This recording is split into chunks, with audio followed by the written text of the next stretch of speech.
आज या निमित्ताने या सभागृहाला आश्वस्त करू इच्छितो, कोणतीही शंका मनात ठेवू नका। जी जी आश्वासनं आम्ही दिलेली आहेत, ज्या ज्या योजना आम्ही सुरू केलेल्या आहेत, एकही योजना आम्ही बंद होऊ देणार नाही। ज्या लाडक्या बहिणींनी महायुतीवर प्रेम दाखवलं, हे अधिवेशन संपल्याबरोबर डिसेंबर महिन्याचा हप्ता त्यांच्या खात्यामध्ये आम्ही टाकतो आणि काहीच बदल नाही।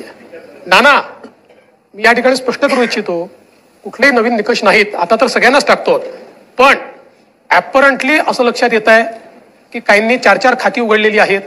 तर जसं समाजामध्ये चांगल्या प्रवृत्ती असतात, त्याच्या काही वाईट प्रवृत्ती असतात।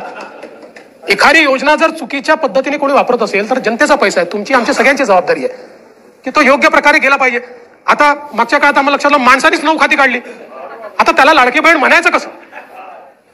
पण लाडका भाऊ म्हणू शकत नाही, कारण बहिणींच्या पैशावर डल्ला मारतो तो लाडका भाऊ कसा? त्यामुळे असे जे आहेत,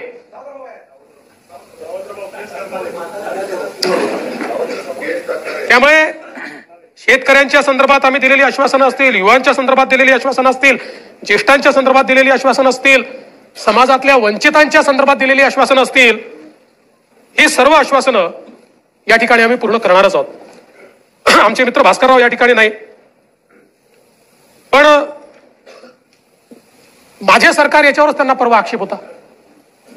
आता तसे फार हुशार आहेत ते, इतके वर्ष त्यांनी राज्यपालांचं भाषण देखील ऐकलेलं आहे, कदाचित शाळेत असताना नागरिक शास्त्राला दांडी मारत असतील ते, पण शासन जे चालतं हे मुख्यमंत्र्याच्या नावाने चालत नाही, शासन राज्यपालाच्या नावाने चालतं आणि म्हणून ते माझं सरकार असतं, म्हणून राज्यपालांनी माझं सरकार म्हटलेलं आहे।